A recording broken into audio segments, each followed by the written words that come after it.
দেশের আসল পরিচয় কি? আওয়াজ করে বলতে ভয় লাগে।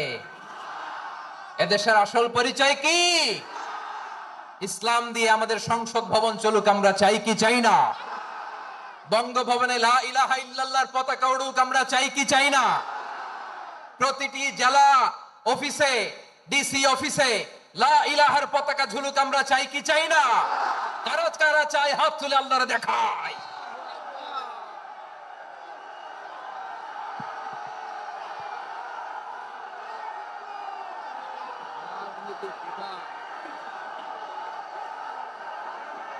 জাপানের দুইটা উদাহরণ দেই, খেয়াল করে একটু শুনেন, বুঝবেন।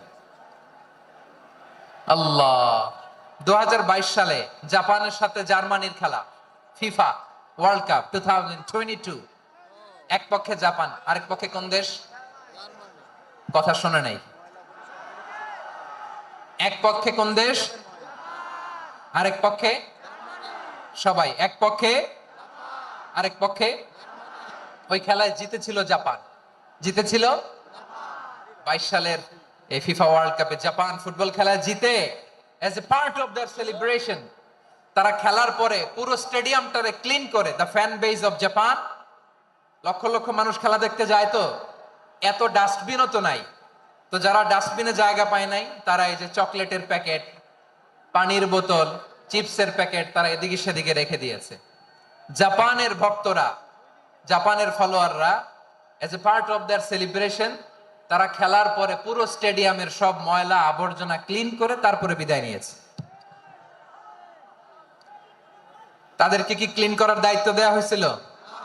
এই যশোর, জাপানের যে ছেলেরা খেলা দেখতে গেছিল ওদেরকে কি ক্লিন করার দায়িত্ব দিছিল? তারা কি স্টেডিয়ামের পরিচ্ছন্নতা কর্মী? তাদের আকল, তাদের সিক্স সেন্স তাদেরকে বলেছে। ছোটবেলা থেকে জাপান গভর্নমেন্ট ওদেরকে এত পরিচ্ছন্নতা শেখায়, ক্লিনলিনেস অ্যাওয়ারনেস ক্যাম্পেইন করায়।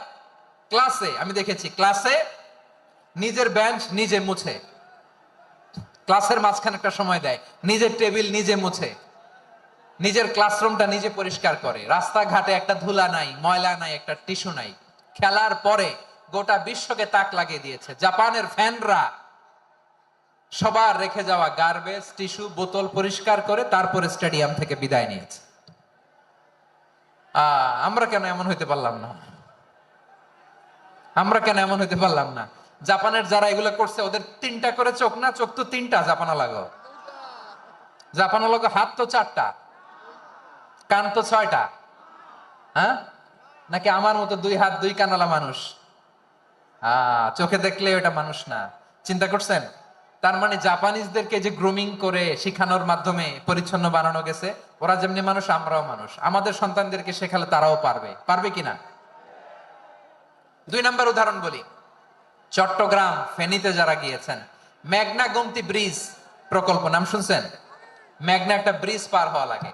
এই মেঘনা গোমতী, এখানে তিনটা ব্রিজ, কাঁচপুর সহ এই তিনটা ব্রিজের নির্মাণ কাজ, রেনোভেশনের কাজ দেয়া হয়েছিল জাপানের একটা কোম্পানিকে। কাকে? জাপানের কোম্পানি। নির্মাণ শেষে 738 কোটি টাকা বেঁচে গেছিল, এটা গভর্নমেন্টের হাতে দিয়ে তারা বিদায় নিয়েছে। কত টাকা? 738 কোটি টাকা।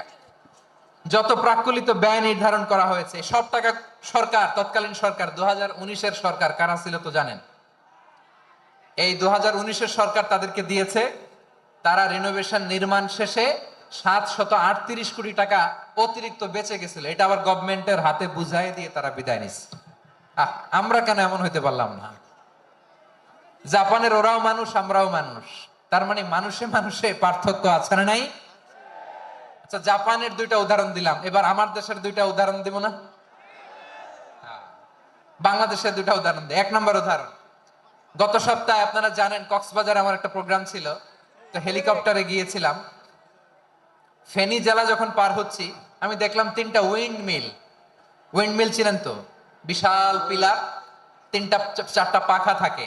বায়ু বিদ্যুৎ কেন্দ্র, বাংলাদেশের প্রথম বায়ু বিদ্যুৎ কেন্দ্র এটা। মুহুরী প্রজেক্ট বলে ওটার, সম্ভবত মুহুরী প্রজেক্ট।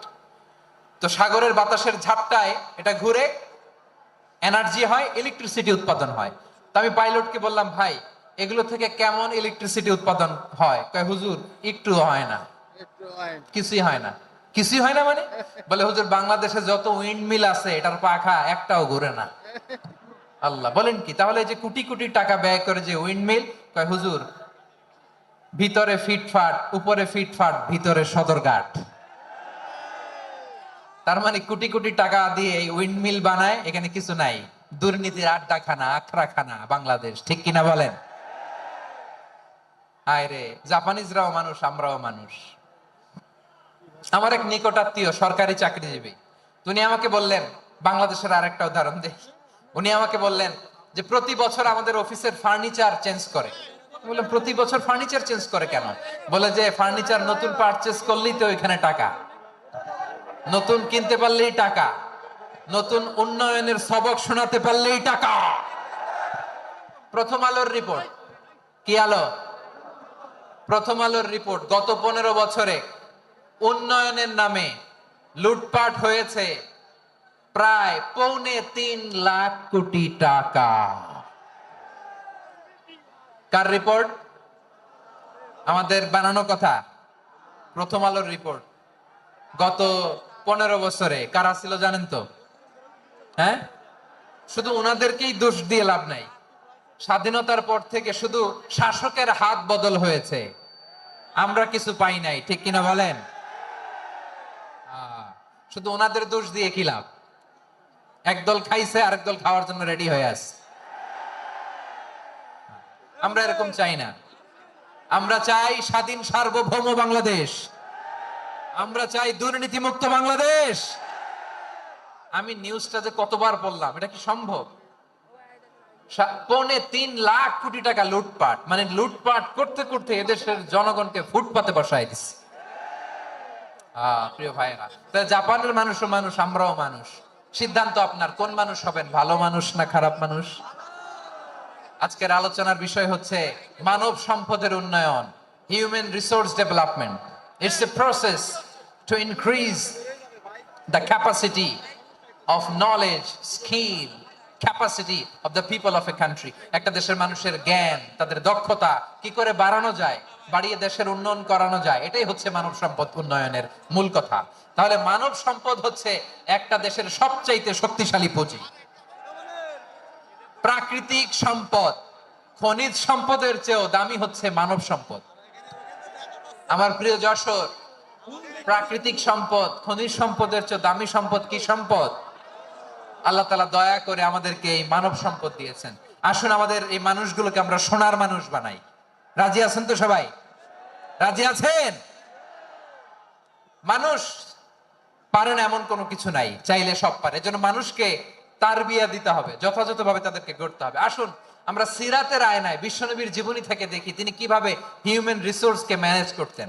যদি আপনাদের সময় হয়, দু একটা উদাহরণ দিয়ে আজকে আমি আমার আলোচনার বিদায় নিব। হবে? সময় হবে কয়েক মিনিট? হ্যাঁ, শান্ত থাকবেন তো? শান্ত থাকবা? হ্যাঁ, ঠিক আছে। বিষ্ণু ইসলাম কিভাবে হিউম্যান রিসোর্সকে ম্যানেজ করতেন, মজার কথা আছে কয়েকটা, বলে বিদায় নিব। বিশ্বনবী কিভাবে এই মানব সম্পদকে ম্যানেজ করতেন? বিশ্বনবী, he was a very good talent hunter, চৌকস ট্যালেন্ট হান্টার ছিল। কার মধ্যে কি ট্যালেন্ট আছে দেখলেই বুঝে ফেলতেন। সুবহানাল্লাহ পড়বেন না? কি নবী আমরা পেয়েছি! He was a very good talent hunter. আমার নবী, তিনি চৌকস ট্যালেন্ট হান্টার ছিলেন। কার মধ্যে কি প্রতিভা বের করতেন, ওই প্রতিভাকে ইসলামের কল্যাণে কাজে লাগাতেন। সুবহানাল্লাহ বলেন। যাকে যেই জায়গায় সেট করলে ভালো হবে তাকে ওই জায়গায় সেট করতেন।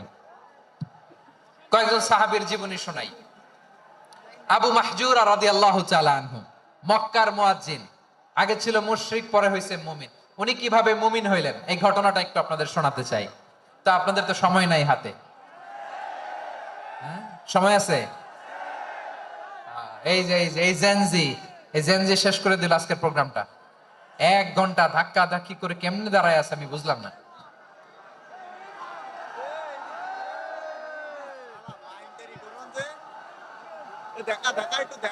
না না, তাকবির না, তাকবির না, চুপ করতে হবে।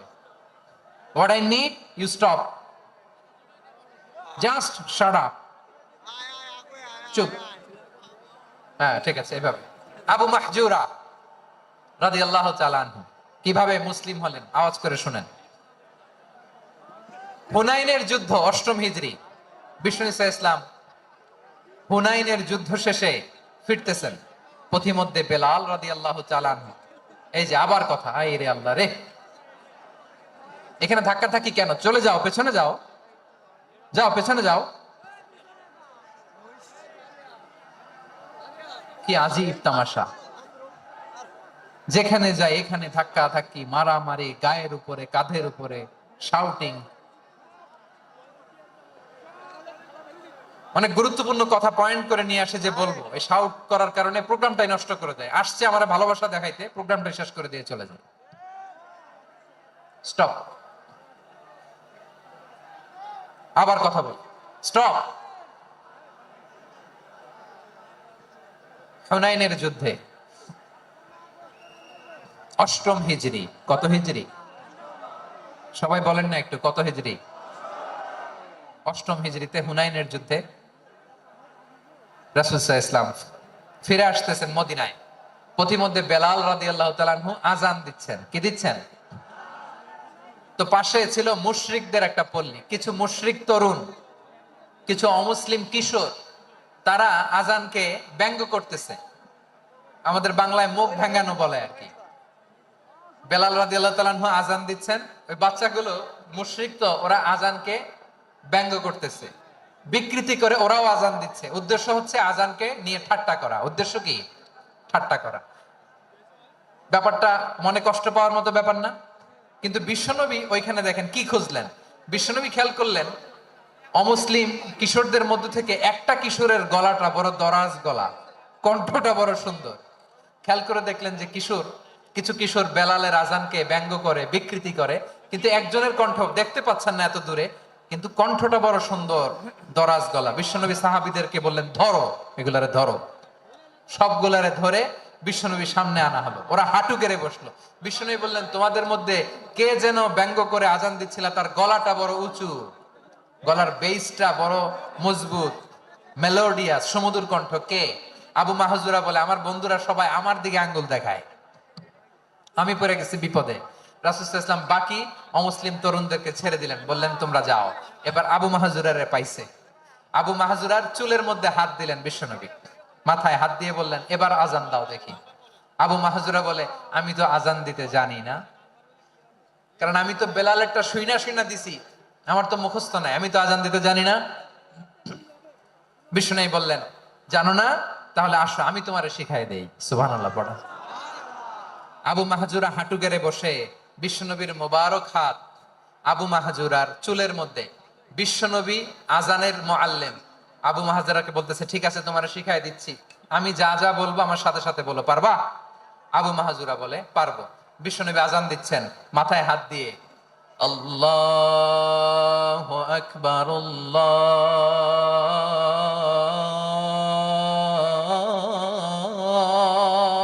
আকবার।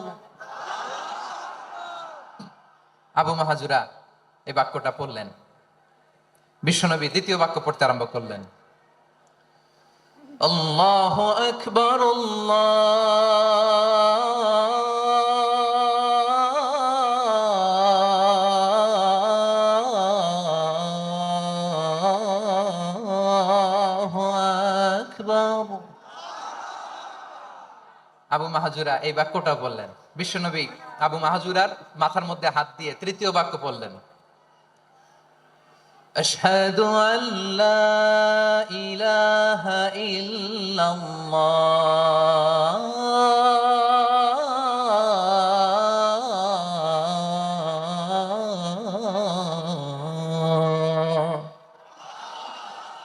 আবু মাহজুরা তৃতীয় বাক্য পড়লেন। বিশ্বনবী একটা বাক্য পরে আবু মাহজুরা পরে, বিশ্বনবী পরে আবু মাহজুরা পরে। আবু মাহজুরা কিন্তু অমুসলিম, মুশরিক। আবু মাহজুরা বলে, এক একটা বাক্য পড়ি আমার কলিজাটা গলে ঠান্ডা হয়ে যায়। এতদিন মোহাম্মদকে গালি দিতাম, এখন মোহাম্মদ আমার মাথায় যখন হাত রাখছে আমার সারা শরীর ঠান্ডা হয়ে গেছে। বিশ্বনবী আযান শিখাচ্ছেন, একটা একটা বাক্য পড়ে আবু মাহজুরাও পড়ে, বিশ্বনবী পড়ে আবু মাহজুরাও পড়ে। পুরো বাক্যগুলো যখন শেষ, আযান শেষ, আবু মাহজুরাও যখন পুরো আযান পড়লেন, আবু মাহজুরা বললেন, এতদিন মোহাম্মদের চেহারা দেখলে আমার ঘৃণা লাগতো, আজ থেকে মোহাম্মদের চেহারার চেয়ে প্রিয় চেহারা আমার কাছে নাই। আবু মাহজুরা বললেন, ও মুহাম্মদ, আজানের বাক্য তো আপনি আমারে শেখালেন, এখানেই শেষ করবেন না, আপনি আমারে পড়ায় দেন, লা ইলাহা ইল্লাল্লাহু মুহাম্মাদুর রাসূলুল্লাহ সাল্লাল্লাহু আলাইহি ওয়াসাল্লাম। বিশ্বনবীর সাথে দাঁড়িয়ে উনি শাহাদা পড়ে মুসলমান হয়ে গেলেন। এবার আবু মাহজুরা বলে, ইয়া রাসূলুল্লাহ, ইয়া হাবিবাল্লাহ, আমি মুমিন হয়েছি, মুসলমান হয়েছি, আপনার কাছ থেকে আজান শিখার সৌভাগ্য আমি লাভ করেছি গো নবী। আমার কণ্ঠের বড় তারিফ করেছেন, আপনি আমার আজানকে আপনি পছন্দ করেছেন। একটা জিনিস আপনার কাছে চাই, আপনি আমাকে মক্কার মসজিদুল হারামের মুয়াজ্জিন হিসেবে অ্যাপয়েন্ট করে দে। বিষ্ণু ইসা ইসলাম বললেন, যাও আবু মাহজুরা, আমি তোমাকে পৃথিবীর শ্রেষ্ঠতম মসজিদ মক্কার মসজিদুল হারামের মুয়াজ্জিন হিসেবে অ্যাপয়েন্ট করে দিলাম। দেখছেন কিভাবে ট্যালেন্ট হান্টিং করতে হয়, কিভাবে হিউম্যান রিসোর্স মানব সম্পদকে ব্যবহার করতে হয়। আসছিল আজানকে ভেঙ্গাইতে, আসছিল কেন? আজানকে ব্যঙ্গ করার জন্য, বিকৃত করার জন্য। আজানকে বিকৃত করতে যে ইসলামের সবচেয়ে শ্রেষ্ঠ মসজিদের মুয়াজ্জিন হয়ে গেল। পড়েন সুবহানাল্লাহ।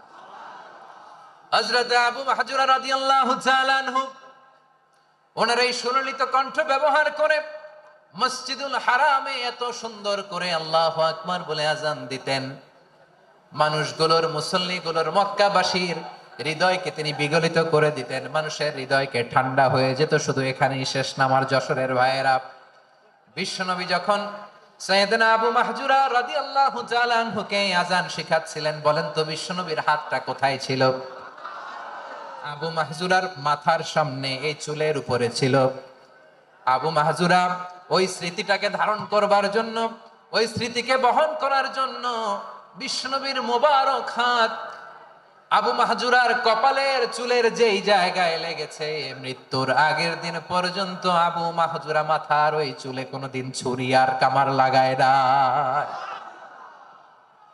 সেখানে কেচি লাগায় নাই, চুলের মধ্যে খুর লাগায় নাই। আবু মাহজুরা ডান দিকের চুল কাটতো, বাম দিকের চুল কাটতো, পেছনের চুল কাটতো, সামনের চুল কাটতো না। আবু মাহজুরা রাদিয়াল্লাহু তাআলা আনহুর সামনের চুলগুলো বড় হতে হতে যখন এত বড় হয়ে যায়, তিনি চুলগুলো পেঁচিয়ে মাথার মধ্যে রাখতেন, তারপরে তিনি পাগড়ি পরতেন। সবাই জিজ্ঞেস করতো, আবু মাহজুরা, এটা আবার কেমন স্টাইল? দেখতে তোমারে কি বিদঘুটে লাগে, কেমন অড লাগে, কেমন খারাপ দেখা যায়। মক্কায় এমন কোন মানুষ তো দেখি নাই, ডানে চুল কাটে, বায়ে চুল কাটে, পেছনে চুল কাটে, সামনে কাটে না। ওরে আবু মাহজুরা, কেমন দেখা যায় তোমারে, তুমি সামনের চুল কাটো না কেন? আবু মাহজুরা বলে, আমি হাঁটু গেড়ে পেয়ারা নবীর সামনে বসেছিলাম, আমার এই মাথার চুলের মধ্যে মুবারক হাত লাগিয়ে বিশ্বনবী নিজে আমাকে আজানের প্রতিটা বাক্য শিক্ষা দিয়েছেন। বিশ্বনবীর মোবারক হাত, পবিত্র হাত আমার মাথার চুলের যে জায়গায় লেগেছে, আমি চাই ওই চুলগুলা নিয়ে আমি আমার কবরের ভিতরে যাব। সাইয়েদনা আবু মাহজুরা রাদিয়াল্লাহু তাআলা আনহু ইন্তেকালের আগের পর্যন্ত মাথার সামনের চুলগুলা কাটে নাই, মাথার সামনের চুল তিনি কাটেন নাই। সুবহানাল্লাহি বিহামদি। কেমন ভালোবাসতেন বিশ্বনবী সাহাবীদেরকে, সাহাবারা কেমন ভালোবাসতেন বিশ্বনবীকে। সামনের চুলগুলো বড় হতে হতে এত বড় ছিল, পেঁচিয়ে রেখে পাগড়ি পরতেন, কাটতেন না, নবীর হাত লেগেছিল। সুবহানাল্লাহ পড়ে। তাহলে what is the lesson, moral of the story কি? মোরাল অফ দ্য স্টোরি হচ্ছে, আসছিল আজানকে ব্যঙ্গ করার জন্য, বিকৃত করার জন্য, হয়ে গেল মসজিদুল হারামের মুয়াজ্জিন। দেখেন বিশ্বনবী একটা খারাপ সিচুয়েশনের মধ্যে থেকে কি ভালো জিনিস বের করে আনলেন। আমি যে শুরুতে বলেছি কিভাবে তিনি হিউম্যান রিসোর্সকে ডেভেলপ করেছেন, ম্যানেজ করেছেন। তিনি যে চৌকস ট্যালেন্ট হান্টার ছিল, দেখেন সবার মধ্যে থেকে এর বাছাই করে মুয়াজ্জিন বানাই দিয়েছেন। সুবহানাল্লাহ পড়েন। তার মানে এই না সবাইরে ধরে ধরে উনি মুয়াজ্জিন বানাইছেন, যার যেই ট্যালেন্ট আছে তাকে ওই কাজে অ্যাসাইন করেছেন, যার যেই প্রতিভা আছে তার প্রতিভাকে ইসলামের কাজে লাগিয়েছেন। সুবহানাল্লাহ পড়েন। যায়েদ বিন সাবিত রাদিয়াল্লাহু তাআলা আনহু নাম শুনেছেন? যশোর কথা বেরোয় না। যদি জায়গায় সালমান খানের নাম শুনছেন, সবাই হাত তুলবে, জি হুজুর শুনছি, মানে সব দেখা শেষ। সালমান খান, আমির খান, অমুক খান, সব খান মুখস্থ, কিন্তু জায়েদ বিন সাবিতের নাম মুখস্থ নাই মুসলমানদের। যেই সাহাবী মাথা সামনের চুল কাটে নাই, মসজিদুল হারামের মুয়াজ্জিন বানাইছেন বিশ্বনবী, ওই সাহাবীর নাম কি? খায়া ফেলাইছে, স্লোগানের সাথে খায়া ফেলাইছে। আবু মাহজুরা, কি নাম? আবু মাহজুরা আল জুমাহি রাদিয়াল্লাহু তাআলা আনহু। এই নামটা আজকে নিয়ে যাইতে হবে যশোর। আবু মাহজুরা রাদিয়াল্লাহু তাআলা আনহু। দুই নম্বরে বলছিলাম যায়েদ বিন সাবিত রাদিয়াল্লাহু তাআলা আনহু। বিশ্বনবী দেখলেন মদিনার এই আনসারী সাহাবী হাইলি ট্যালেন্টেড, ইন্টেলেকচুয়াল, মেরিটোরিয়াস, জ্ঞানের প্রতি তার আকর্ষণ, মারাত্মক আকর্ষণ। বিশ্বনবী তাকে দায়িত্ব দিলেন, কোরআন যা নাজিল হয় তুমি লিখো, কাতিবুল ওয়াহি বানায় দিলেন। সুবহানাল্লাহ। যায়েদ বিন সাবিতরে আবার আজান শিখান নাই, কারণ তার মধ্যে বিশ্বনবী প্রতিভা দেখেছেন, একাডেমিক প্রতিভা। বিশ্বনবীর একাডেমিক প্রজেক্ট গুলো তিনি হ্যান্ডেল করতেন। যায়েদ বিন সাবিত ছিল বিশ্বনবীর ব্যক্তিগত সচিব। কি ছিল? ব্যক্তিগত সচিব। বোঝেন নাই? বিশ্বনবীর ব্যক্তিগত সচিব এবং দোভাষী। ইহুদিরা কিছু লিখে দিলে এটার অর্থ বিশ্বনবীরে বুঝায় দিতেন, আবার ইহুদিদের কাছে কিছু লিখতে হলে তিনি লিখে দিতেন। বিশ্বনবী একদিন বললেন, ইন্নী ওয়াল্লাহি মা আমানু ইয়াহুদা আলা কিতাব। ইহুদিরা যে চিঠি পাঠায় অর্থ তো বুঝি না, আরেক ইহুদি আইনে অর্থ করা লাগে। আবার ইহুদিদের কাছে কিছু লিখে পাঠাইতে চাইলে আমরা তো লিখতে পারি না, ইহুদিরে দিয়ে লেখা লাগে। ওরা যে পয়রা শোনায় লিখে দেয়, আমি ওদের বিশ্বাস করি না। আমার নিজের একজন লোক দরকার। বিশ্বনবী এই যায়েদ বিন সাবিতকে চুজ করলেন ল্যাঙ্গুয়েজের জন্য। উনি বললেন, যায়েদ, তোমার সফট স্কিলকে ডেভেলপ করতে হবে, তুমি হিব্রু ল্যাঙ্গুয়েজ শিখে ফেলো। যায়েদ বিন সাবিত বলল, বিশ্বনবীর মোটিভেশন আর ইন্সপিরেশন পেয়ে আমি 15 দিনে ইহুদিদের এই হিব্রু ল্যাঙ্গুয়েজ শিখে ফেললাম। শুধু শিখে ফেললাম না, হাত্তা হাদিকতু, even I became master in the language. এই ভাষা আমি পারদর্শী হয়ে গেলাম। এরপরে ইহুদিরা চিঠি লিখে পাঠালে আর কোন ইহুদি ডাকা লাগতো না, আমি নবীর এটার অর্থ শুনে পরে বুঝায় দিতাম। আবার ইহুদিদের কাছে চিঠি লেখা লাগলে আমি যায়েদ বিন সাবিত চিঠি লিখে দিতাম। সুবহানাল্লাহ। দেখেন, এত সাহাবীর মধ্য থেকে বিশ্বনবীর একাডেমিক প্রজেক্ট, ব্যক্তিগত সচিব, দোভাষী হিসেবে তিনি যায়েদ বিন সাবিতের মতো তরুণকে নির্বাচিত করেছেন। কেমন ট্যালেন্ট হান্টার ছিল আমার নবী। সুবহানাল্লাহ পড়বেন না? বিশ্বনবীর ইন্তেকালের পরে সাইয়েদনা আবু বকর রাদিয়াল্লাহু তাআলা আনহু যখন খলিফা হয়ে আসলেন, কোরআনকে সংকলনের দায়িত্ব দেয়া লাগবে, কোন সাহাবীকে দিবেন? সব সাহাবারা মিলে পরামর্শ করলেন। সাইয়েদনা আবু বকর, ওমর সবাই মিলে এই বিশাল কোরআন সংকলনের গুরু দায়িত্ব বিশ্বনবীর ব্যক্তিগত সচিব, বিশ্বনবীর দোভাষী, বিশ্বনবীর সিলেক্ট করাই লোক যায়েদ ইবনে সাবিত রাদিয়াল্লাহু তাআলা আনহুকে দিয়েছে। কোরআনের কপি তো আজকে এখানে রাখে নাই। এই যে আজকের যে কোরআন পড়েন, এটা আগে এরকম ছিল না। কোরআন নাজিল হলে সাহাবারা চামড়ার, ওটের চামড়ায় লিখে ফেলতো, ওটের চ্যাপ্টা হাড্ডির মধ্যে লিখে ফেলতো, গাছের গুড়ির মধ্যে লিখে ফেলতো, বিভিন্ন জনের কাছে ছড়ানো ছিটানো ছিল। আবু বকর রাদিয়াল্লাহু তাআলা আনহু একসাথে করলেন, পরবর্তীতে ওসমান রাদিয়াল্লাহু তাআলা আনহু একসাথে করলেন। 114 সূরার এখন এই মুসহাফ, এই কম্পাইলেশন, এই কপি আমরা পেয়েছি, যার হিউজ কন্ট্রিবিউশন ছিল। এই পুরো কোরআন কম্পাইলেশনের প্রজেক্ট ম্যানেজার ছিল যায়েদ বিন সাবিত রাদিয়াল্লাহু তাআলা। কোরআন কম্পাইলেশনের প্রজেক্ট ম্যানেজার। দেখেন, ওনারে মাথায় হাত দিয়ে আজান শিখায় নাই। সুবহানাল্লাহ কইবেন না? তাহলে প্রথম সাহাবী আবু মাহজুরাকে মুয়াজ্জিন বানাইলেন, যায়েদ বিন সাবিতকে ব্যক্তিগত সচিব আর দোভাষী বানালেন, মুসআব ইবনে উমাইর রাদিয়াল্লাহু তাআলা আনহুকে ইসলামের প্রথম অ্যাম্বাসেডর বানালেন। তাহলে তৃতীয় নাম্বার একজন সাহাবীর নাম বলছি, মুসআব ইবনে উমাইর। মুসআব, কি নাম? নামটা কেমন লাগে? এই কয়েকজনের ভাল লাগে, বাকিদের ভাল লাগে না? ভাল লাগে? এই এই আর কয়েকটা মিনিট দেওয়া যাবে না আমাকে আল্লাহর রাস্তে? হ্যাঁ, ঠিক আছে। আমি তোমাদেরকে ভালোবাসা দেখাবো, দোয়া করব, যদি চুপ থাকো, একেবারে চুপ, কষ্ট সহ্য করো, বাকিরে যা সওয়াব পাবে তোমরা ডবল পাবা, যেহেতু কষ্ট বেশি, কিন্তু চুপ। 3 নাম্বার সাহাবীর নাম মুসআব। এই ধাক্কাধাক্কি কেন? ধাক্কাধাক্কি কেন রে ভাই? না না না, এরকম হইলে আসবো না যশোর, আমি আর আসবো না। হয় পিছনে চলে যাও, নাহলে চুপ, ডাকাডাকি নেই। 3 নম্বর সাহাবীর নাম মুসআব। কি নাম? He was the first ambassador in Islam. ইসলামের প্রথম ডিপ্লোম্যাট, প্রথম কূটনৈতিক, ইসলামের প্রথম কূটনৈতিক, ইসলামের প্রথম ডিপ্লোম্যাট, প্রথম অ্যাম্বাসেডর মুসআব ইবনে উমাইর। মক্কার তরুণ যুবক, উনি পারফিউম লাগাইলে মানুষ দেখলেই বুঝতো এটা মুসআব লাগাইছে। এমন ড্যাশিং ফেসের ছিল, এমন স্মার্ট ড্যাশিং ফেস, এমন পার্সোনালিটির মানুষ ছিল মুসআব রাদিয়াল্লাহু তাআলা আনহু। কারণ যিনি ইসলামের স্পোকম্যান হবেন, মুখপাত্র হবেন, তার স্মার্ট হওয়ার দরকার আছে না নেই? আকাবার প্রথম শপথ যখন হলো, তাদের সাথে বিষ্ণু ঈসা ইসলাম মদিনাতে একজন মুখপাত্র পাঠালেন, ডিপ্লোম্যাটকে পাঠালেন, অ্যাম্বাসেডর অফ ইসলাম। তিনি হচ্ছেন মুসআব ইবনে উমাইর। পড়েন সুবহানাল্লাহ।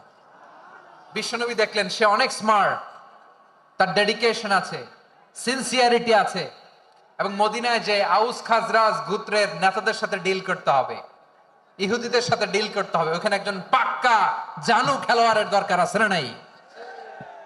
মুসআব ইবনে উমাইর রাদিয়াল্লাহু তাআলা আনহু, ওনাকে বিষ্ণু ঈসা ইসলাম চুজ করলেন। এবং বিষ্ণু ঈসা ইসলামের এই চুজিংটা, এই সিলেকশনটা এত সুন্দর ছিল, তিনি মদিনাতে যে বিশ্বনবী আসার আগেই মদিনার জমিনকে তিনি উর্বর করে ফেলছেন।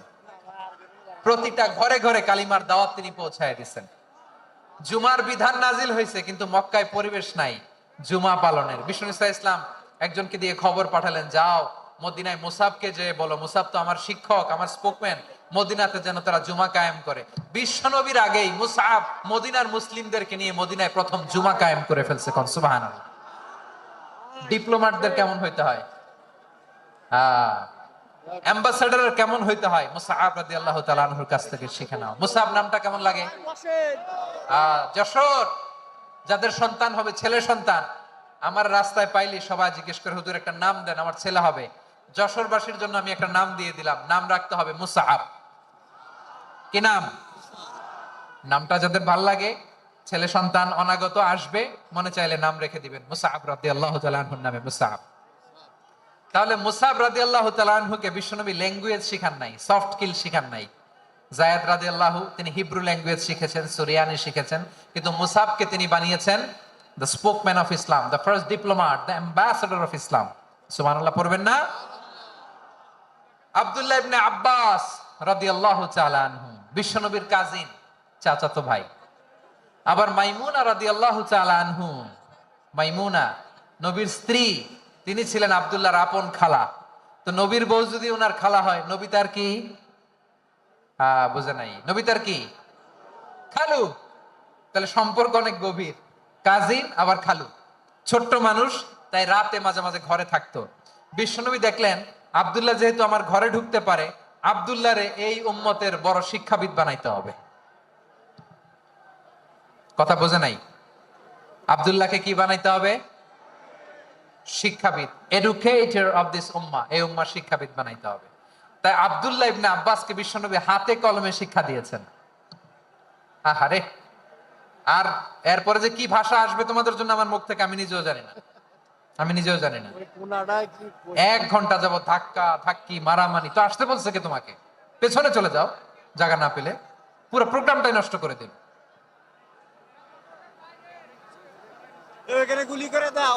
জি, আমার দিকে তাকান, আমি শেষ করে দিচ্ছি। হবে না, ইন্টেলেকচুয়াল আলোচনা এখানে হবে না, আমি বুঝতে পারছি, আমি শেষ করে দিচ্ছি।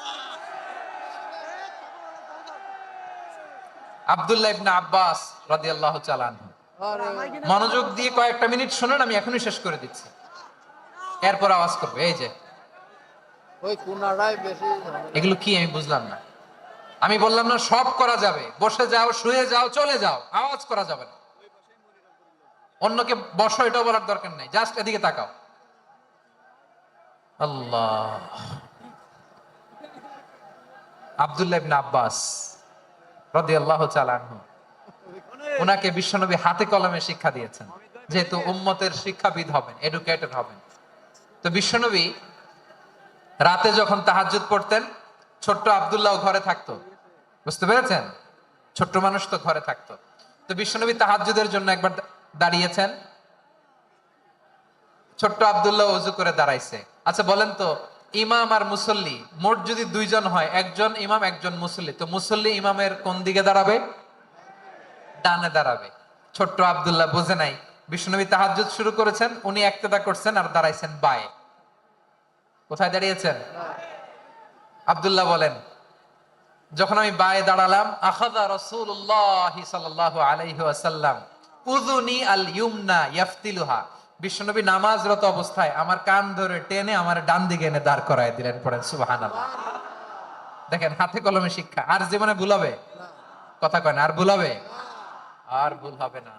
এভাবে বিশ্বনবীর অনেক সঙ্গ পেয়েছেন, সফর করেছেন, একই বাহনে বসেছেন, এক বাহনে বসে লম্বা নাসিহত করেছেন, বলেছেন, ইয়া গোলাম ইহফাদিল্লাহ ইয়াহফাজকা, ইহফাদিল্লাহ তাজিদহু তুজাহাক, ইদা সাআলতা ফাসআলিল্লাহ ওয়া ইদা ইসতাআনতা ফাসতাইন বিল্লাহ। আল্লাহর বিধান মানো, আল্লাহর বিধান রক্ষা করো, আল্লাহ তোমায় রক্ষা করবে।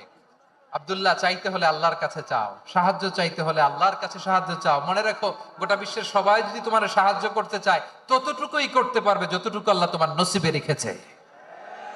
গোটা বিশ্ব যদি তোমার বিরুদ্ধে ষড়যন্ত্রে দাঁড়িয়ে যায়, ক্ষতি ততটুকু করতে পারবে যতটুকু তোমার জন্য বরাদ্দ আছে। এর বাইরে কিছু করতে পারবে না। আওয়াজ করে বলেন ঠিক কিনা? এভাবে হাতে কলমে শিখিয়েছে, বিশ্বনবীর সঙ্গ পেয়েছেন।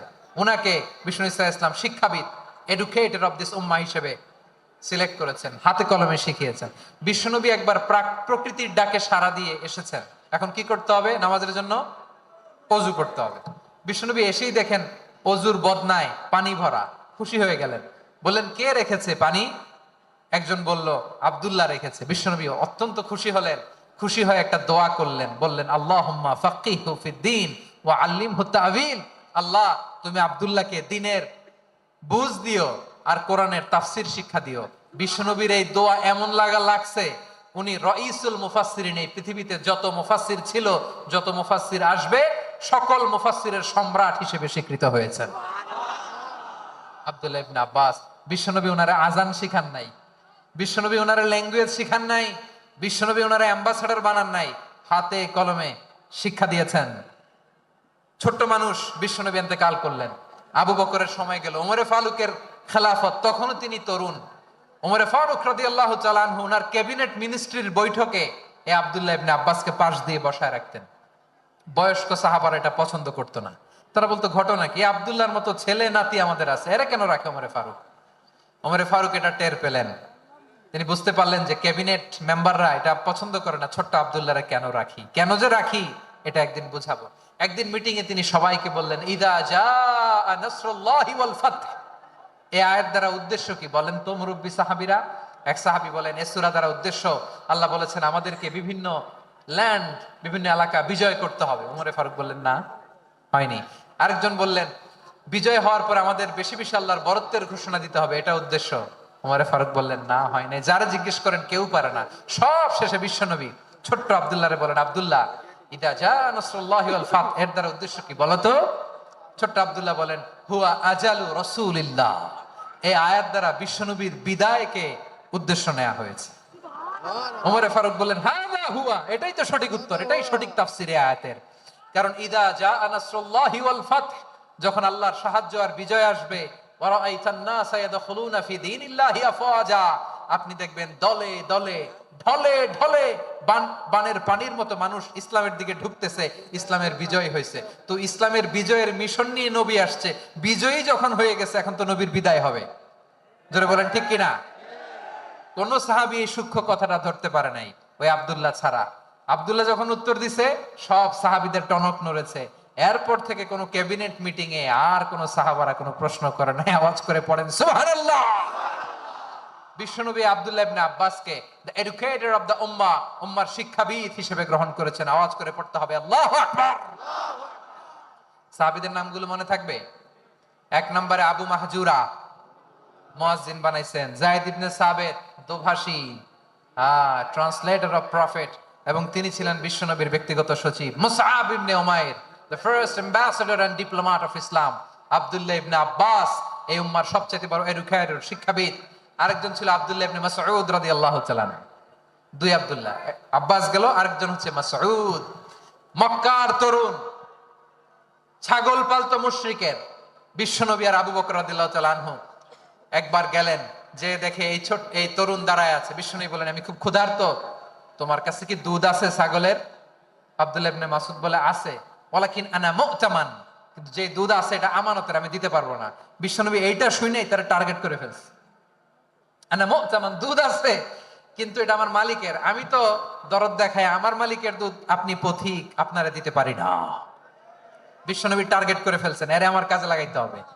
বিশ্বনবী বললেন, আচ্ছা ঠিক আছে, দুধ দিও না, কিন্তু এমন ছাগি আছে কিনা যেই ছাগির সাথে কোনো ছাগলের মিলন হয় নাই, তার ওলানে দুধও আসে নাই, বাচ্চাও নাই, এরকম ছাগির থেকে যদি আমি দুধ খাই তাহলে তো সমস্যা নাই।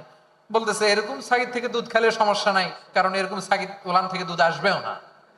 বলতেছে, ঠিক আছে, এরকম একটা ছাগি নিয়ে আস। নিয়ে আসা হলো। বিশ্বনবী বিসমিল্লাহ বলে ওই ছাগির ওলানে হাত দিলেন। হাত দিতে দেরি, পুরো ওলানটা দুধে ভরে যেতে দেরি হয় না। বিশ্বনবী আর আবু বকর রাদিয়াল্লাহু তাআলা আনহু দহন করে পেট ভরে খেলেন।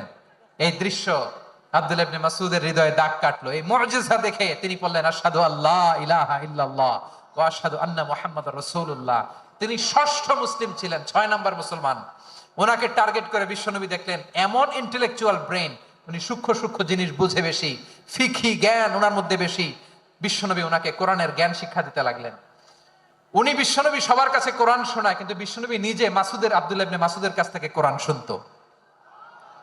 বিশ্বনবী একবার বললেন, ইকরা আলাইয়া ইয়া মাসউদ। ইবনে মাসউদ, একবার শোনাও তো কোরআন দেখি। আব্দুল্লাহ ইবনে মাসউদ বলে, আকরাউ আলাইকা ওয়া আলাইকা উনজিল। নবী, আপনার উপর কোরআন নাজিল হয় আর আমি আপনার সামনে কোরআন পড়বো? বিশ্বনবী বললেন, ইন্নী উহিব্বু আন আসমাআহু মিন গায়রি। আমি নিজে পড়তে যেমনি ভালোবাসি, অন্যে পড়ুক আমি শুনবো, এটাও আমি ভালোবাসি। সূরা নিসা তিনি তেলাওয়াত করে শুনিয়েছেন। এমন সূক্ষ্ম সূক্ষ্ম বিষয় বিশ্বনবী উনাকে ধরিয়ে দিয়েছেন। উনি হয়ে গিয়েছেন, আব্দুল্লাহ ইবনে আব্বাস হয়েছেন রাইসুল মুফাসসিরিন, ওই হয়ে গিয়েছেন ফাকিহুল উম্মাহ। ওনার চাইতে বড় ফকি এই পৃথিবী আর দেখবে না। চিল্লায় বলেন সুবহানাল্লাহ। উনি বলতেন, ওয়াল্লাহি ওয়াল্লাহি ইল্লাযী লা ইলাহা গায়রু মা উনজিলাত সূরাতুন ইল্লা ওয়া আনা আ'লামু আইনা উনজিলাত ওয়া ফিমা উনজিলাত। বিশ্বনবী এমন ভাবে কোরআনের দার্স আমাকে দিয়েছেন, কোরআনে যত সূরা নাজিল হয়েছে, যেখানে নাজিল হোক না কেন আমি জানি এটা কোথায় নাজিল হয়েছে এবং কোন প্রেক্ষাপটে নাজিল হয়েছে। এমন একটা সূরা নাই যে সূরার কোথায় নাজিল হয়েছে আমি মাসুদের জানা নাই, কোন প্রেক্ষাপটে নাজিল হয়েছে আমার জানা নাই। এরকম ঘটবে না। চিল্লায় বলেন আল্লাহু আকবার। এই আব্দুল্লাহ ইবনে মাসউদ রাদিয়াল্লাহু তাআলা ওমর ফারুকের সময় কুফার চিফ জাস্টিস ছিলেন। কুফা নগরীর চিফ জাস্টিস। চিফ জাস্টিস বুঝেন নাই? বিচারপতি। কি ছিলেন? সবাই বলে নাই, কি ছিলেন? বিচারপতি ছিলেন। এবং ওনার যে ফিকহি জ্ঞানের ধারা, এটাই আলকামা, ইব্রাহিম আন-নাখাই, হাম্মাদ ইবনে সুলাইমান হয়ে ইমাম আবু হানিফা পর্যন্ত পৌঁছেছে। এবং ওনার ফিকহি জ্ঞানের ধারাই হানাফি মাযহাবে অ্যাকসেপ্ট হয়েছে। আজও এগুলো হানাফি মাযহাবে চর্চিত হয়। হানাফি মাযহাবের সব ফিক আব্দুল্লাহ ইবনে মাসউদের ফিকহি জ্ঞানের ধারা থেকে নেওয়া হয়েছে। চিল্লায় পড়েন সুবহানাল্লাহ। তাহলে উনাকে বিশ্বনবী বানিয়েছেন জুরিস্ট, জুরিস্ট, আইনবিদ, ফাকিহ। উনারে আজান শিখান নাই। হিউম্যান রিসোর্স ডেভেলপমেন্ট কিভাবে করবেন, মানব সম্পদের উন্নয়ন কিভাবে করতে হয়, কিভাবে যার যেখানে প্রতিভা কাজে লাগাতে হয় উনি দেখিয়েছেন। সুবহানাল্লাহ পড়বেন না? খালিদ বিন ওয়ালিদ নাম শুনছেন? কে কে শোনেন নাই হাত তোলেন। কি ছিলেন? বীর যোদ্ধা। বীর যোদ্ধা ছিলেন খালিদ বিন ওয়ালিদ। কিন্তু তিনি ইসলাম ধর্ম গ্রহণ করেছেন অনেক দেরিতে, 8ম হিজরিতে। তার মানে 8ম হিজরির আগে উনি মুশরিকদের পক্ষে লড়াই করেছেন। ওনার হাতে কত মুসলিম সাহাবী যে নিহত হয়েছে হিসাব নাই। বিশ্বনবী টার্গেট করে রাখছে, তুমি আমাদের মুসলিমদের এত ক্ষতি করলা, তুমি যখন মুসলমান হবা তোমার দিয়ে আমি এমন কাম করামু যে এটা আর কেউ করতে পারবে না। সুবহানাল্লাহ নাই? যশোর ক্লান্ত হয়ে গেছে।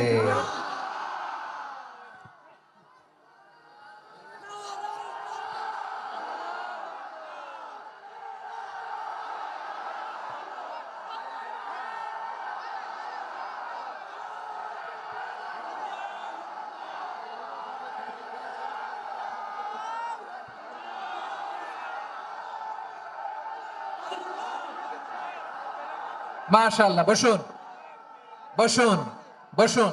খালিদ বিন ওয়ালিদ রাদিয়াল্লাহু তাআলা আনহু অষ্টম হিজরিতে মুসলিম হয়েছেন, মক্কা বিজয়ের আগে। তো মক্কা বিজয়ের আগে যখন মুসলিম হয়েছেন, এর আগে কি করছেন? কাফিরদের সাথে যুদ্ধ করেছেন। উনি উহুদের যুদ্ধে মুসলমানদের যে পরাজয় পরাজয় ভাব, কঠিন পরিস্থিতির মুখোমুখি উনার কারণে পিছন থেকে এমন আতর্কিত আক্রমণ করেছেন, মুসলমানদেরকে কচুকাটা করেছেন। অষ্টম হিজরিতে আল্লাহ তাআলা হেদায়েতের নূর দিয়ে ওনার হৃদয়টাকে উজালা করে দিলেন। লা ইলাহা, এটা এমন বাণী যার হৃদয় একবার টাচ খাবে, এইটা থেকে সে আর পালিয়ে বেড়াতে পারে। ঝিনুকের ভেতর লুকিয়ে থাকে যেমন মতি, ঝিনুকের ভেতর লুকিয়ে থাকে যেমন মতি, কালমা শাহাদাতে আছে আল্লাহর জ্যোতি, কালমা শাহাদাতে আছে আল্লাহর জ্যোতি। ঠিক কিনা বলেন? মক্কা বিজয়ের আগে মুসলিম হলেন, হওয়ার পরে বিশ্বনবীর টার্গেট ফুলফিল হলো। ওই যে টার্গেট করে রেখেছেন আর দোয়া করেছেন, খালিদ বিন ওয়ালিদ যদি মুসলিম হয় তাকে আমি মিলিটারি চিফ বানাবো।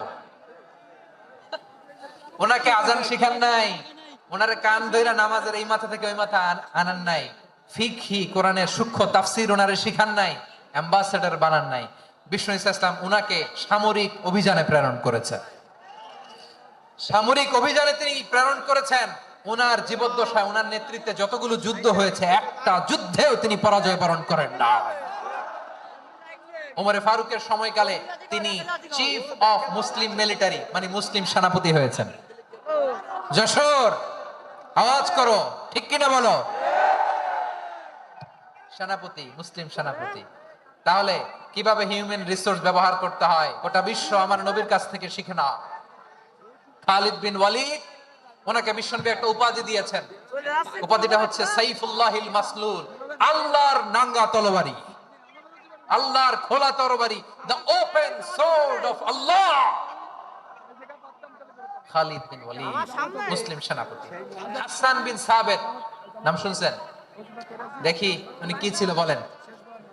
রাসূলের সভা কবি, কালচারাল হিজিমনিকে ডিফিট করার জন্য। উনি ভালো অস্ত্র চালানো জানতেন না, ওই কাজে উনি যেতেন না। ওনার ছিল কাব্য প্রতিভা। কাব্য প্রতিভা, কাফিররা কবিতা দিয়ে নবীকে গালি দিত। বিশ্বনবী বলতেন, ইয়া হাসান আজিব আন রাসূলিল্লাহ, তুমি নবীর হয়ে কাফেরদের এই কথাগুলোর জবাব দাও।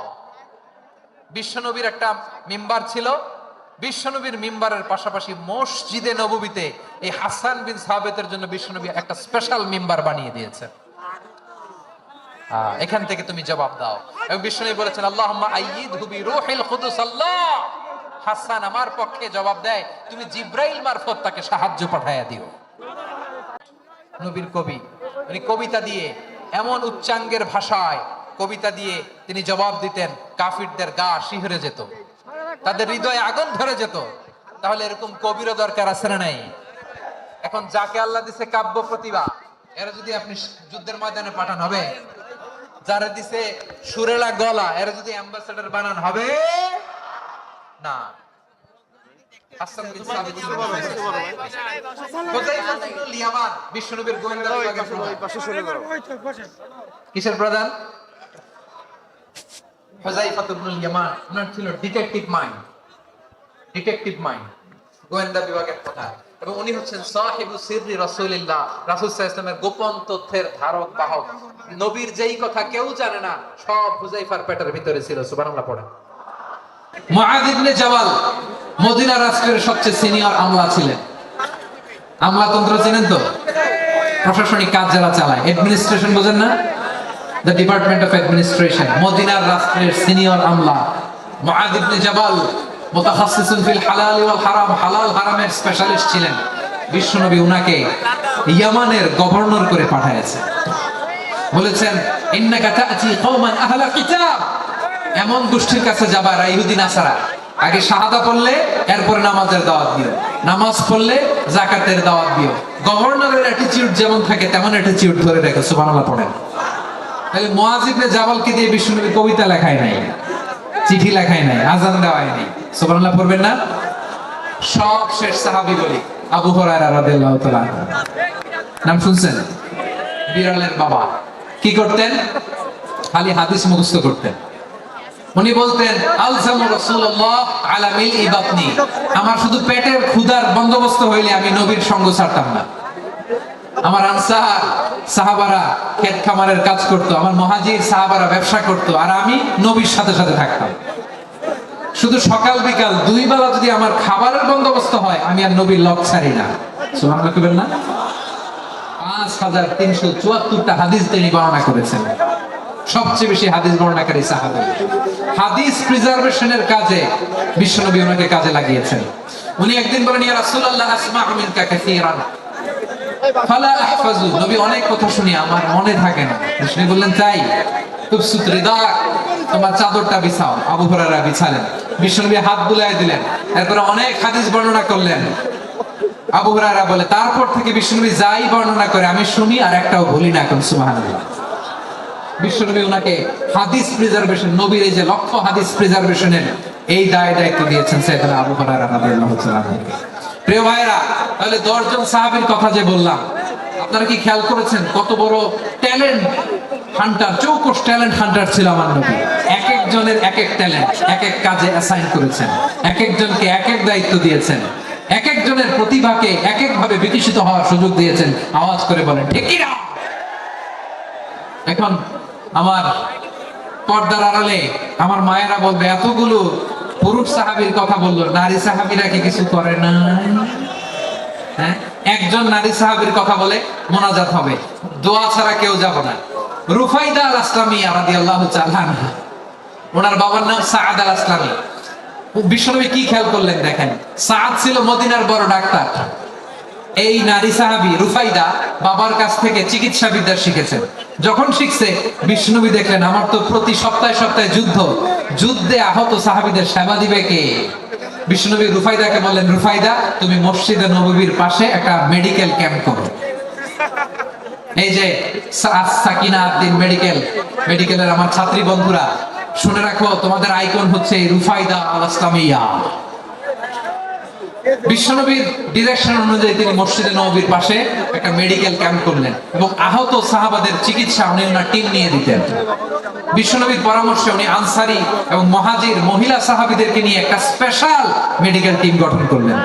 খায়বার যুদ্ধে 7ম হিজরিতে যখন বিশ্বনবী যায়, উনি ওনার টিম নিয়ে আসলেন, বললেন, ইয়া রাসূলুল্লাহ আমরা তো তলোয়ার চালাতে পারি না, আমরা তো তীর মারতে পারি না, আপনি যদি অনুমতি দেন খায়বার অভিযানে আমি আমার টিম নিয়ে মেডিকেল টিমের সেবাটা সার্ভিসটা দিতে চাই। পড়েন সুবহানাল্লাহ।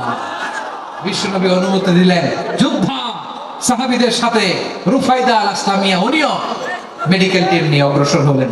খায়বারের প্রতিটা আহত ইনজুর্ড সাহাবী যারা ইনজুরির শিকার হয়েছেন, সবাই রুফাইদা আল আসলামিয়ার মেডিকেল ক্যাম্প থেকে চিকিৎসা সহায়তা পেয়েছেন। সুবহানাল্লাহ পড়েন। দেখেন কিভাবে বিশ্বনবী ট্যালেন্ট বাছাই করতেন। আপনি অবাক হবেন, বাহরাইনের মেডিকেল ইউনিভার্সিটিতে রুফাইদা আল আসলামিয়া মেডিকেল প্রাইজ অ্যাওয়ার্ড প্রতি বছর দেয়া হয়। যদি 8 দিনের এই মেডিকেল আমার বোনেরা যদি জেনে থাকো জানো, না আমরা নতুন করে জানো, সার্চ দিও রুফাইদা আল আসলামিয়া মেডিকেল অ্যাওয়ার্ড বাহরাইনের ইউনিভার্সিটিতে দেওয়া হয়। প্রিয় ভাইরা, তাহলে আলোচনার সামারি আমরা করি। বিশ্বনবী যার যেখানে ট্যালেন্ট তাকে ওইখানে কাজে লাগাতেন। আওয়াজ করে বলেন ঠিক কিনা? এবারে একটা ইন্টারভিউ হবে, আওয়াজ করে বলেন আবু মাহজুরাকে বিশ্বনবী কি বানাইছেন?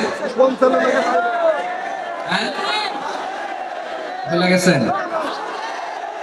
সামনের চুলে হাত দিয়ে বিশ্বনবী কি সুন্দর গলায় আজান শিখালেন।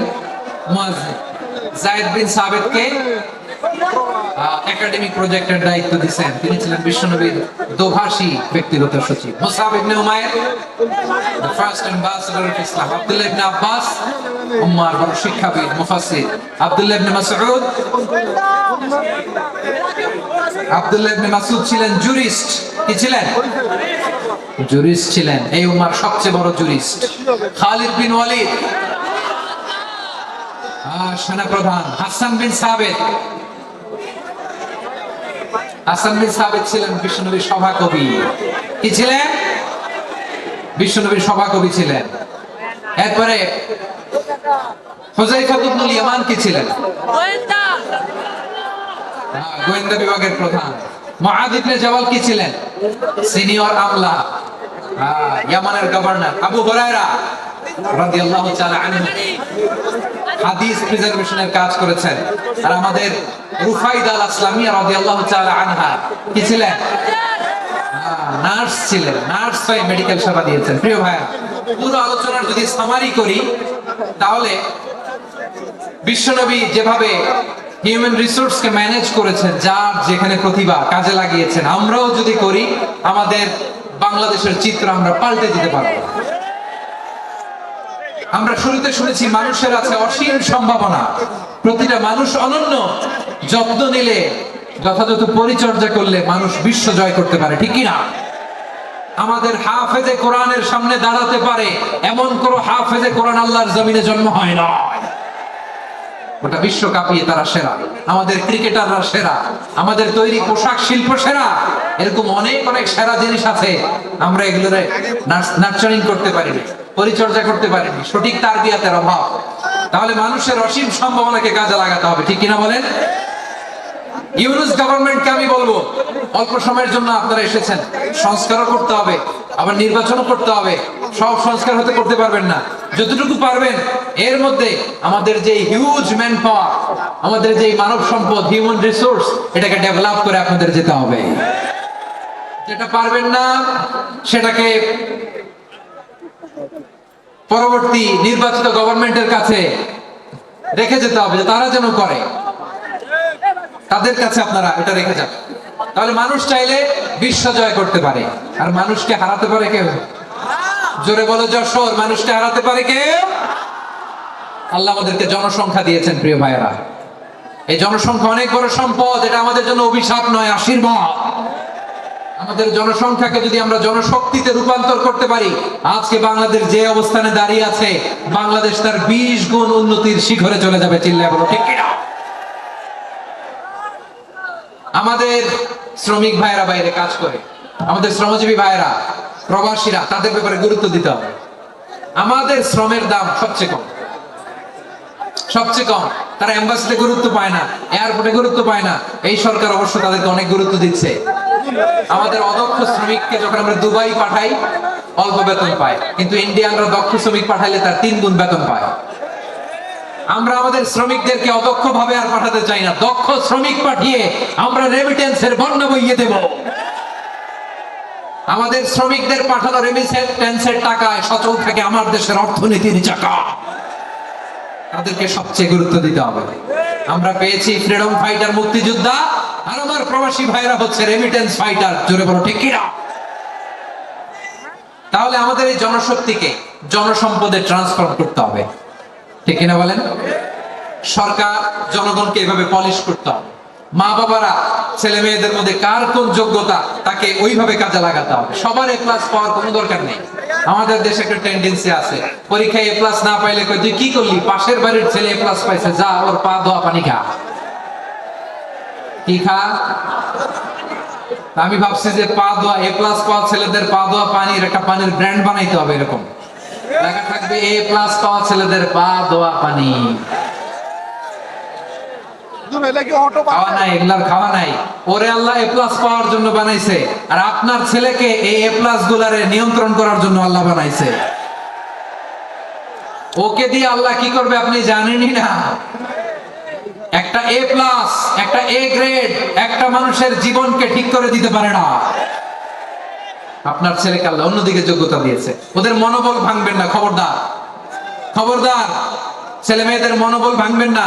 যাকে দিয়ে যেটা হবে তাকে দিয়ে সেটা করতে হবে, তার প্রতিভাকে সেভাবে কাজে লাগাতে হবে। তাহলে বাংলাদেশ, আমাদের এই জনসংখ্যা জনসম্পদে রূপান্তরিত হবে। আমাদের সরকারের তত্ত্বাবধানে আমাদের 18 কোটি জনগণ দক্ষ জনশক্তিতে রূপান্তরিত হোক, আমরা চাই কি চাই না? আমরা ভালো মানুষ, শ্রেষ্ঠ মানুষ হতে চাই কি চাই না? ওই জাপানিজদের মতো সৎ, ওই ইউরোপিয়ানদের মতো কালচার, আমাদেরকে আল্লাহ তাআলা কোরআন সুন্নাহ অনেক কিছু দিয়েছেন। যেহেতু বর্তমানে আমরা দেখছি তারা সৎ, তাদের মধ্যে ভ্যালু আছে, সেগুলো আমাদের মধ্যে আনার দরকার আছে না নাই? আর ইসলাম দিয়ে আমাদের জীবনকে সাজাতে হবে, ইসলাম দিয়ে আমার পরিবারকে সাজাতে হবে। ইসলাম থেকে, কোরআন থেকে প্রেসক্রিপশন না নিলে জীবন সুন্দর হবে না। কোরআন থেকে প্রেসক্রিপশন না নিলে সমাজ সুন্দর হবে না। কোরআনের প্রেসক্রিপশন না মানলে রাষ্ট্র সুন্দর হবে না। কোরআনের প্রেসক্রিপশন অ্যাপ্লাই না করলে শুধু দুর্নীতি দমন কমিশন দিয়ে দুর্নীতি বন্ধ করা যাবে না। এজন্য কোরআনের আইন আমরা চাই কি চাই না? প্রিয় ভাইরা, হিউম্যান রিসোর্স ডেভেলপমেন্ট, মানব সম্পদের উন্নয়ন, আমাদের সরকার যেন এদিকে নজর দেয়। আমরা যেন এই ব্যাপারে যত্নবান হয়ে উঠি। যাকে আল্লাহ যে যোগ্যতা দিয়েছে, এই যোগ্যতা দিয়ে আমরা যেন ইসলামের জন্য, দেশের জন্য কাজ করি। আমরা যেন আমাদের স্কিল ডেভেলপ করি, আমাদের পটেনশিয়ালকে ডেভেলপ করি। মোরালিটি, ভ্যালিউজ নিয়ে শায়েখ আহমদুল্লাহ আলোচনা করেছেন, এগুলো দিয়ে যেন আমরা আমাদেরকে সাজাই। আল্লাহ তাআলা আমাদের দেশকে তুমি নিরাপদ করো, আমরা পড়ি আমিন। আল্লাহ আমার 18 কোটি জনগণকে তুমি জনশক্তিতে রূপান্তরিত করো, আমিন। আল্লাহ আমরা হাতে হাত রেখে, কাঁধে কাঁধ মিলিয়ে ভাই ভাইয়ের যেন এই দেশকে গড়তে পারি, আল্লাহ তুমি তৌফিক দান করো, আমরা পড়ি আমিন। আমার প্রিয় মহিউদ্দিন ভাই বলেছেন, হুজুর এমন একটা ঘোষণাপত্র দিয়ে যাবেন আজকের এই ঐতিহাসিক যশোরের প্রোগ্রামে, যেটা গোটা বাংলাদেশে মানুষ এটার উপর আমল করে। আমি যে কথাটা বলেছি এটাই, আসুন আমরা আমাদের জনসংখ্যাকে জনসম্পদে ট্রান্সফর্ম করি। আমাদের জনসংখ্যাকে আমরা যেন জনশক্তিতে রূপান্তরিত করি। জনসংখ্যাকে ট্রান্সফর্ম করে জনশক্তি দিয়ে আমরা যেন আগামীর বাংলাদেশ, স্বাধীন বাংলাদেশ 2.0 কে গড়ে তুলি। আল্লাহ তাআলা আমাদের সবাইকে কথাগুলো বোঝার আমল করার তৌফিক দান করুন।